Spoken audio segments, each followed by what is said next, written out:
Good morning, members of the press. Welcome to the media session. First, I'll invite the Chief Executive to speak. Thank you. This week, Hong Kong will see an important international event. The Ministry of Foreign Affairs announced that the signing ceremony of the Convention on the Establishment of the International Organization for Mediation will be held in Hong Kong on the 30th of May, this Friday. After the signing of the convention, the International Organization for Mediation, IOMED, will set up its headquarters in Hong Kong.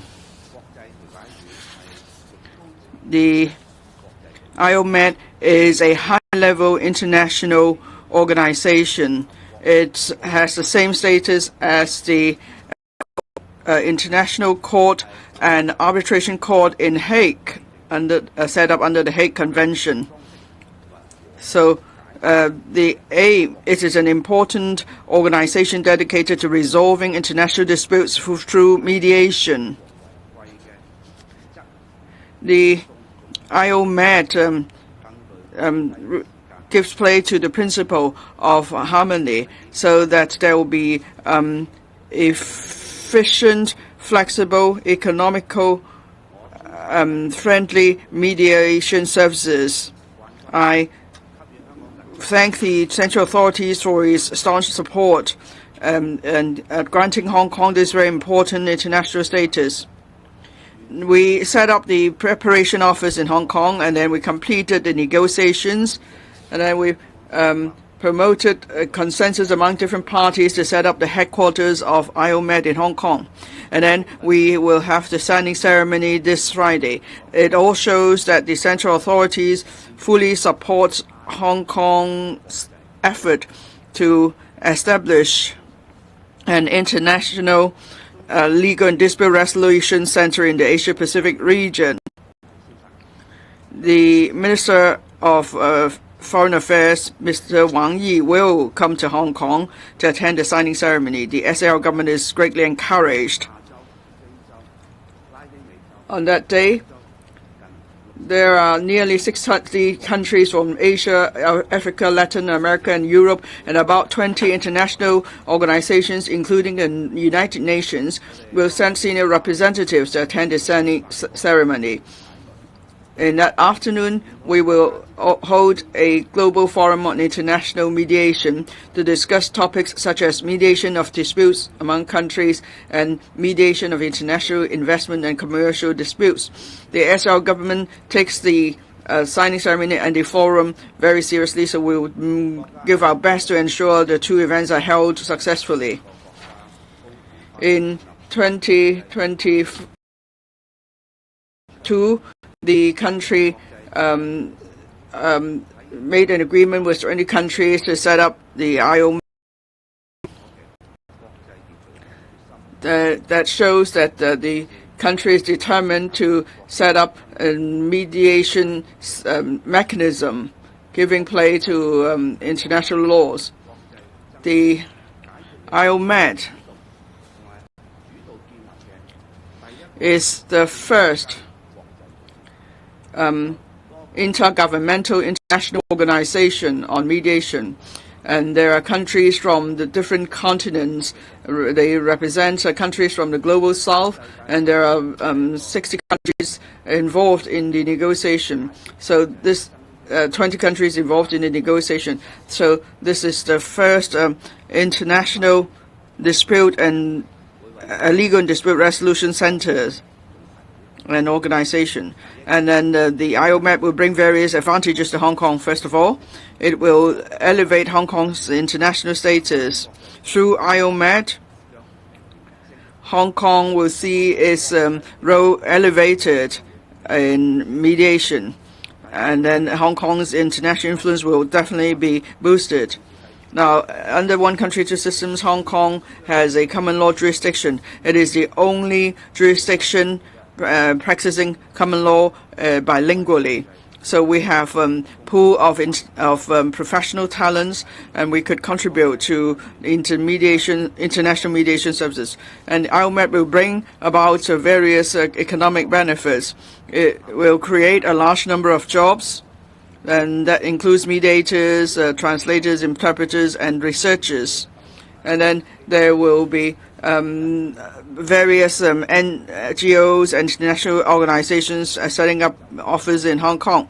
And they will further promote transportation, logistics, catering, hotel services, and so on. The IOMET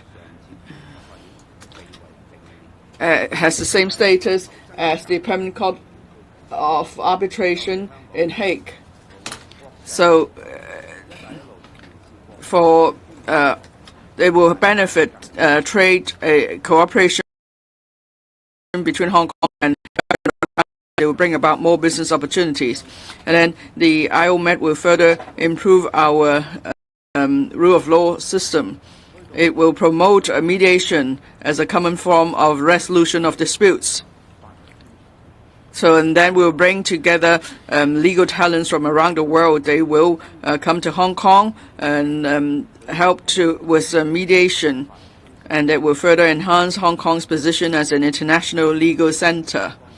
In fact, under the effort of the ExCo government and various parties, the status of Hong Kong as an international legal and dispute resolution center is being elevated continuously. And so with the establishment of the IOMET headquarters, well, compared to another common law jurisdictions, we are ranked first globally, second globally, and first in Asia Pacific. Now, there is the deputy Chief Secretary chairs a working group, and the working group, this deputy on promoting silver economy. The DCS will lead the various efforts. This is to promote the development of the silver economy. And then we want to bring together the community, the business sector, and so that we could tap into both public and private resources to promote silver economy, improve the quality of living of silver-haired citizens. And various departments have been working hard, and this afternoon the working group will be holding a press conference to announce measures in 5 areas. First, promoting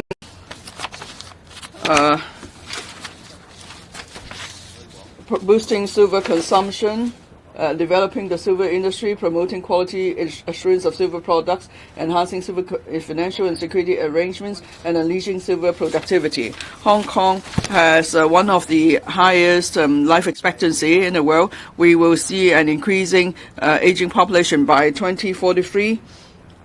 Those aged 65 or above will account for 1/3 of our population. By then, that means in the consumption market, 1/3 of the consumers are silver-haired citizens. This afternoon, the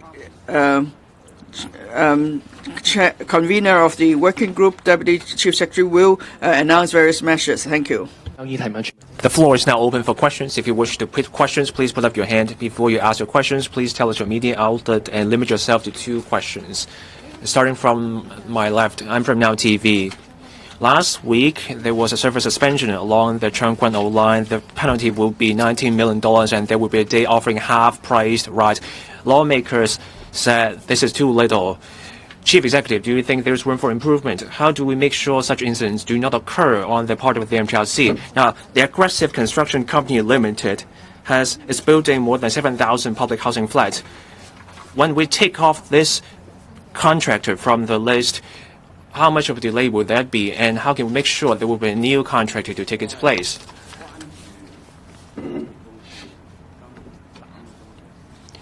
There were 3 incidents involving the MTR Corporation Limited this year. I attach importance to these incidents. Especially for last Thursday, there was a 5-hour service disruption. It was a serious incident.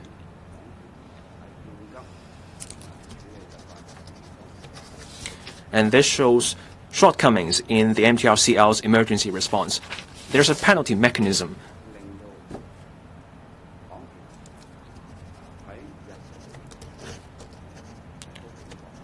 This will get the MTRCL to stay alert in its day-to-day operation and improve its service quality. We want smooth operation for the MTR.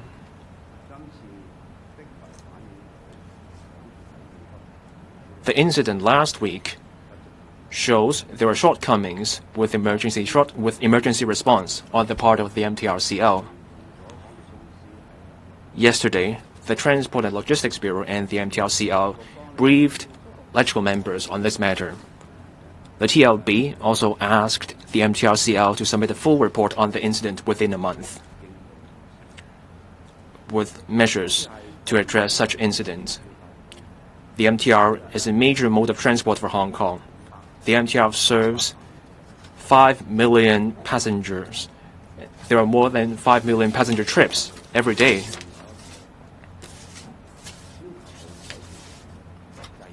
So we need a mechanism to ensure service improvement for the MTR. More importantly, we have to guard against such incidents, and that means we need system maintenance and enhancements. I have 4 expectations. 1, we need a full and systematic review of the entire railway network.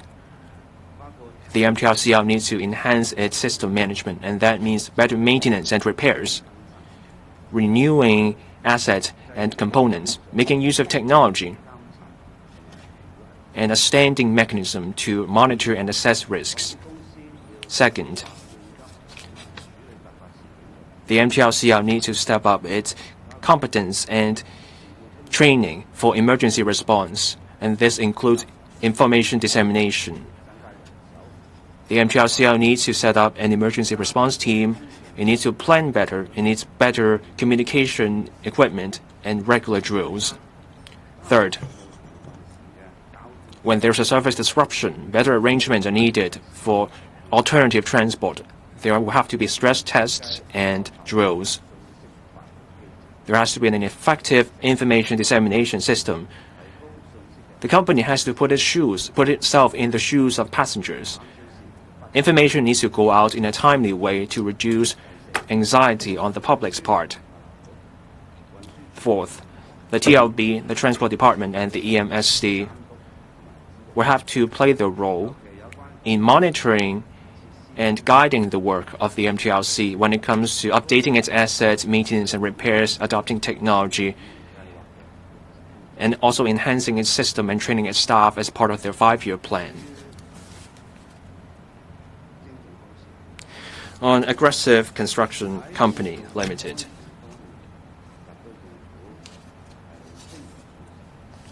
the SL government attaches importance to construction safety.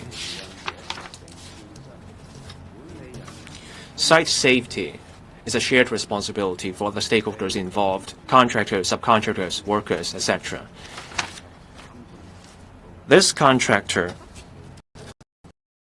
application has been denied, was involved in 3 fatal incidents. The people involved were prosecuted. And it's unlikely that such parties have the competence to ensure building safety and remain a registered contractor. That is why the Buildings Department made the right decision to deny this application for renewal of registration. This also goes to show the government's importance attached to construction safety and expectations. We will have to deal with the project undertaken by the contractor properly, and that includes 3 public housing projects and 1 project involving a government office. The Buildings Department and other departments are following up on this matter. This is to make sure there will be a new contractor to take over the project, and we can minimize the delay on the project. We should also make greater use of technology to enhance site safety, and that includes adopting MIC or modular integrated construction and building information modeling. and also wider use of the smart and safe site system. Now, for all public works projects worth $30 million or more, the government has adopted the Safe and Smart Site Safety System.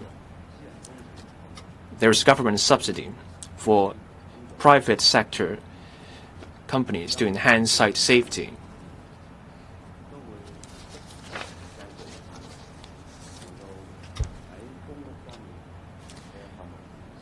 Any project delay may bring challenges for the delivery of public housing. I have urged the relevant departments, especially the Housing Authority, to redouble their effort on this front.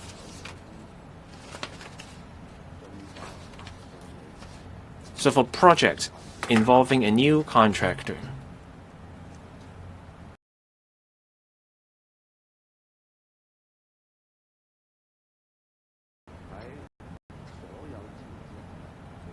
support needs to be given so that the new contractor can complete the project soon.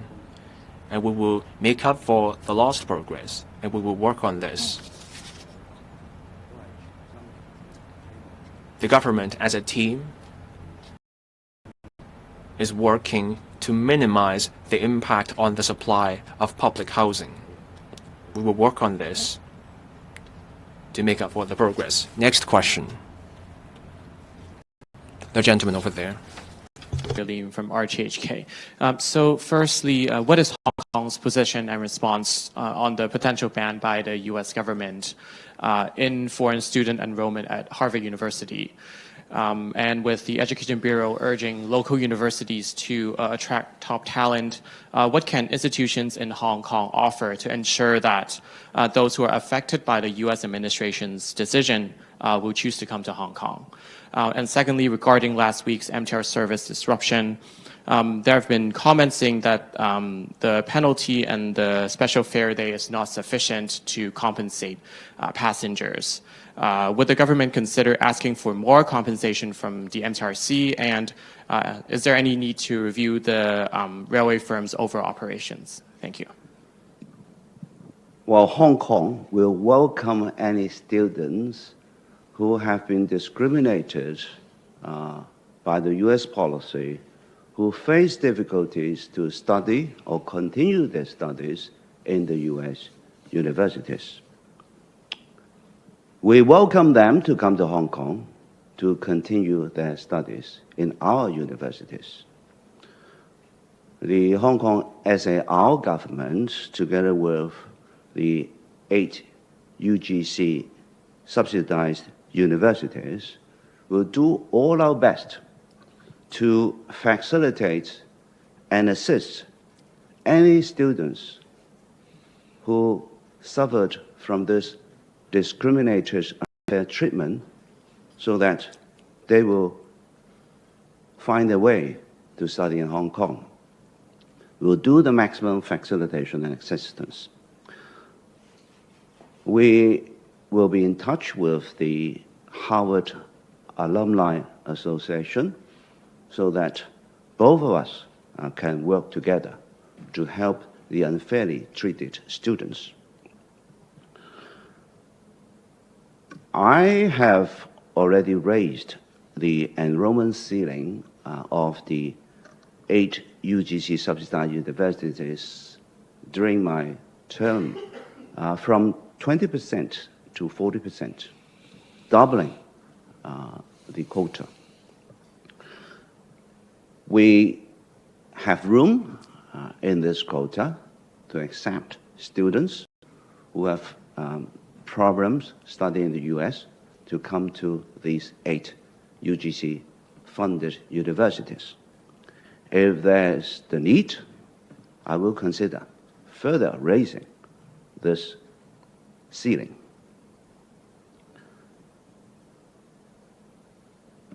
So I want this message to go out to any students who face discriminated and unfair treatment in the US, so that they know that Hong Kong's doors are wide open to them to come to study in the universities of Hong Kong.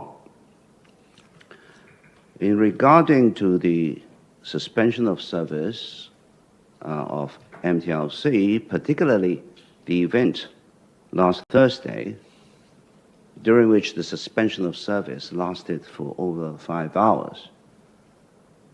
This incident, together with 2 other incidents that happened this year, reflect that there are inadequacies in the emergency response and contingency planning of MTLC. Yesterday, Transport and Logistics Bureau, together with MTLC, attended LACHCO to report on the matter.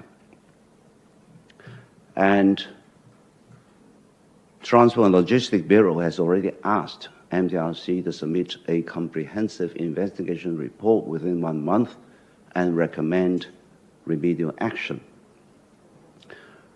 The MTR is a major transportation system in Hong Kong. It serves over 5 million passengers every day. So any disruption is going to cause inconvenience of different scale. Yes, we have been focusing on rectification, in which we have systems to impose punishment on MTLC. But I think it is more important to focus on prevention so that there will be no disruption to happen. And we should also focus on response when there are, unfortunately, such incidents.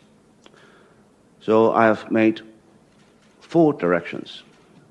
First, the MTLC must review the entire railway network system comprehensively and systematically to enhance it. This includes improving maintenance standards, renewing equipment and components, technologies, and establish a regular risk monitoring and assessment system. Second, the MTLC must strengthen its emergency response and contingency handling capabilities and training. This includes incident reporting and information dissemination, setting up dedicated emergency response teams, increasing manpower, strengthening mobilization, and enhancing communication equipment, and conducting regular drills.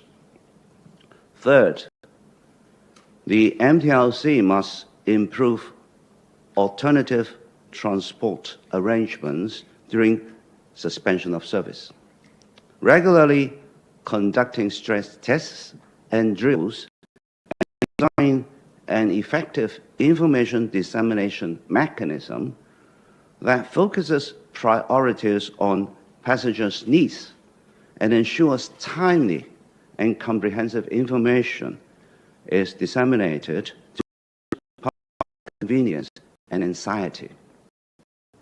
Fourth, the Transport and Logistics Bureau, the Transport Department, and the EMSC must exercise leadership and guidance, particularly in MTLC's implementation of its 5-year plan for facility upgrade, maintenance, and technology applications, and system and personal enhancements. Prevention is better than rectification. So MTLC has to comprehensively work in those directions. 好，最後一條提問。右手邊藍嘅。Last question, the gentleman on the right. I'm from Cable News. You just mentioned prevention matters. Under the existing mechanism for the MTLC, some LACHCO members said the MTLC was handing out peanuts for people. It's just a day of half-priced rides. Those concessions do nothing to fix these problems. What's your take? Now, my second question. Now, it's about the tax demand on the Hong Kong Journalists Association.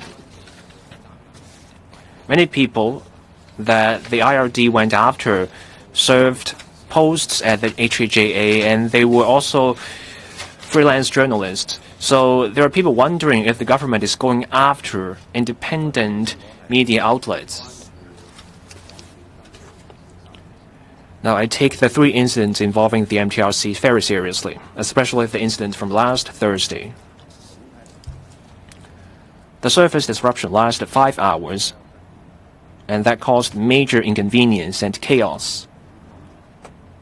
That also points to shortcomings in emergency response and contingency plans on the part of the MTRC.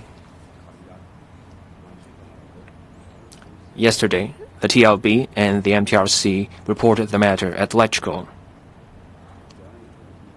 The Secretary for Transport and Logistics also asked the MTRC to submit a full investigation report within a month. That report has to come up with specific recommendations, measures, that is.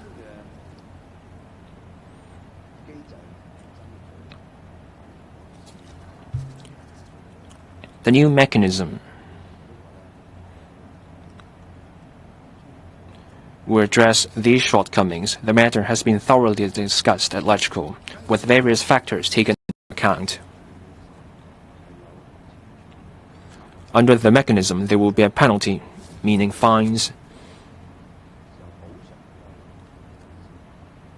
The MTRC also has to offer concessions to the public. The MTRC should fulfill this responsibility, and we will consider all the factors.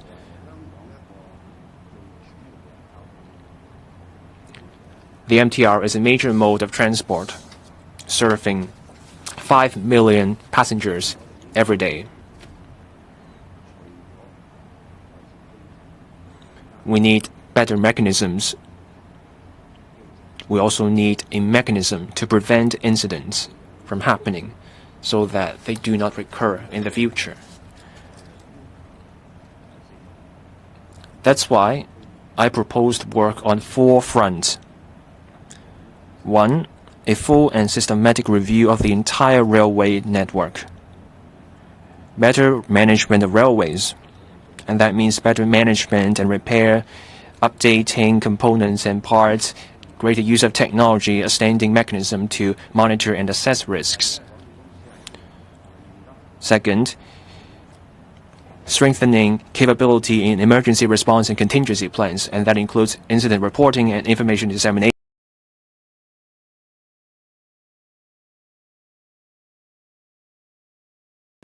And an effective information dissemination system, putting themselves in the shoes of passengers, inconvenience and distress for the public. And fourth, the TL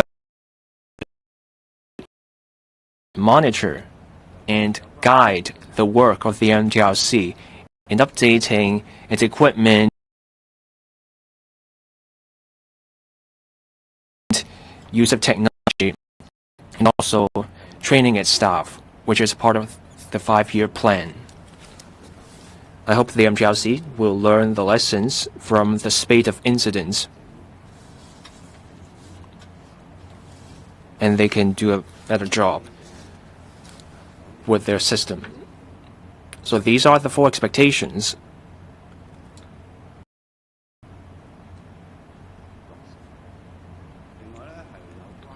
And the MTRC will do their job accordingly.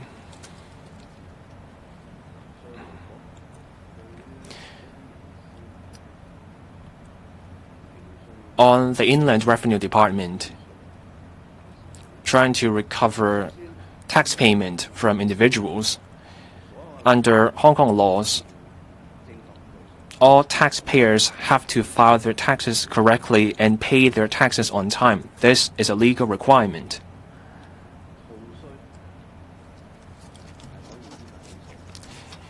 Anyone evading a tax can be prosecuted, punishable with up to 3 years in jail.